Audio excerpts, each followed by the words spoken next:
வணக்கம் நண்பர்களே, welcome to doctor PM டெக்ஸ். நண்பர்களே, நாம் இந்த பதிவில் ஹார்ட் அட்டாக் ஏன் நம்ம இந்தியன்ஸ்க்கு ரொம்ப காமனாக இருக்குது அப்படின்னு பார்க்கலாம். 3 முக்கியமான காரணங்கள். ஒன்று, நம்மளோட லைஃப் ஸ்டைல். 2வது, நம்மளுக்கு இருக்கிற அந்த மரபணு கோளாறு, ஜெனட்டிக் ப்ரீடிஸ்பொசிஷன். 3வது, நம்மளுக்கு இந்த மெட்டபாலிக் டிசீசஸ், டயபெட்டிஸ் போன்றவை ஏர்லியராக வர்றது. இது 3 தான் நம்மளுக்கு ஹார்ட் அட்டாக் சீக்கிரமாக வர்றதுக்கான முக்கியமான காரணம். பார்த்தீங்கன்னா, இந்தியன்ஸ்க்கு 40லேருந்து 45 வயசுக்குள்ளேயே ஹார்ட் அட்டாக் வருவதற்கான சாத்தியக்கூறுகள் அதிகம் என்பதே ஆய்வின் மூலம் தெரியுது. இதே வெஸ்டர்ன் பாப்புலேஷனில் பார்த்தீங்கன்னா 60 வயதுக்கு மேலே தான் ஹார்ட் அட்டாக் வருவதற்கான சாத்தியக்கூறுகள் அதிகம். ஏன் நம்மளுக்கு மட்டும் இந்த ப்ராப்ளம்னா, மரபணு ரீதியாகவே நம்ம இந்தியன்ஸில் லைப்போப்ரோட்டீன் ஏ மற்றும் அப்போபி என்ற 2 வேதிப்பொருள்கள் அதிகம். இந்த லைப்போப்ரோட்டீன் ஏ மற்றும் அப்போபி இது ரெண்டும் என்ன பண்ணுன்னா, நம்ம இரத்த நாளங்களில் கொழுப்பு படிவதை அதிகப்படுத்தும் தன்மை இந்த 2 வேதிப்பொருள்களுக்கு இருக்கு.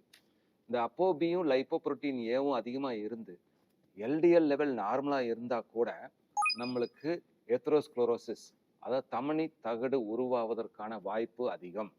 ஸோ நேச்சுராகவே இந்தியன்ஸோட லிப்பிட் ப்ரொஃபைல் பார்த்தீங்கன்னா அதிகப்படியான லைப்போப்ரோட்டீன் ஏ, அப்போபி, அது மட்டும் இல்லாமல் முக்கியமாக குறைவான HDL, அதாவது நல்ல கொலஸ்ட்ரால், தமனி தகடு உருவாவதை தடுக்கக்கூடிய கொலஸ்ட்ரால் அது குறைவாக இருக்குது. அப்புறம் ட்ரைகிளிசரைட்ஸ் அதிகமாக இருக்குது. ஸோ இந்த 4 காரணங்களால் மரபணு ரீதியாகவே இந்தியர்கள் தமனி தகடு உருவாவதற்கு ஏற்ற வகையில் இருக்குது. ஸோ அதனால் தமனி தகடு உருவானா அதுதான் பின்னால் ரத்த நாளங்களை அடித்து ஹார்ட் அட்டாக் வருவதற்கு முக்கிய காரணமாக இருக்குது. 2வது காரணம் என்னென்னா, இந்தியர்கள் எல்லாம் ஒல்லியாக இருந்தால் கூட அவங்க பார்த்திங்கன்னா வயிறு தொப்பையோட தான் இருக்கும். தொப்பையிலிருந்து தேவையில்லாத வேதிப்பொருள்கள் நிறைய ரிலீஸ் ஆகுது. அடிப்போசைட்டோகைன்ஸ் என்று சொல்வார்கள்.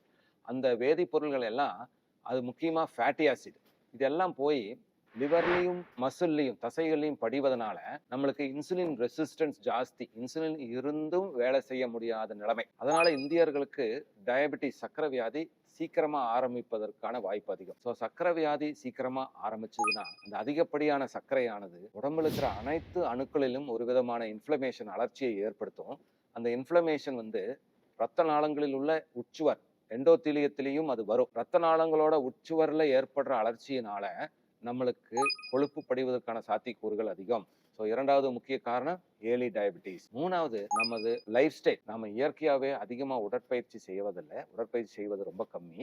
நம்ம இயற்கையாக அதிகமாக சாப்பிட்றது மாவுச்சத்துள்ள பொருள்களை தான் சாப்பிட்றோம். புரோட்டீன், ஃபைபர் போன்ற நல்ல கொழுப்புகள் போன்றவற்றை குறைவாக சாப்பிட்றோம். மேலும் processed foods, package foods, biscuit, chips, வறுக்கி, ரஸ்க்கு போன்ற பேக்கரியில் விற்கிற பொருள்கள் அதிகமாக சாப்பிட்றதுனால டிரான்ஸ்ஃபேட் எனப்படும் கெட்ட கொழுப்பை அதிகமாக நம்ம உட்கொள்கிறோம். இது எல்லாமே நமக்கு கெட்ட கொழுப்பானது அதிகமாக அந்த கெட்ட கொழுப்பு இரத்த நாளங்களில் படிந்து பின்னால் அது ஹார்ட் அட்டாக் ஏற்படுவதற்கான வாய்ப்பு அதிகமாகுது. எல்லாத்தோட முக்கியமான, இந்தியர்களுக்கு மன அழுத்தம் அதிகம்.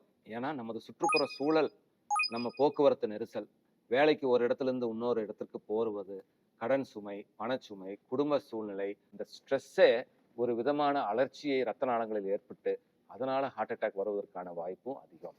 ஸோ இந்தியன்ஸ்க்கு குறைஞ்சது 10 வருஷத்துக்கு முன்னாடியே மற்ற மேலை நாட்டு நபர்களோட கம்பேர் பண்ணும்போது ஹார்ட் அட்டாக் வருவதற்கான சாத்தியக்கூறுகள் அதிகம் என்று ஆய்வுகள் தெரிவிக்குது. நன்றி நண்பர்கள்.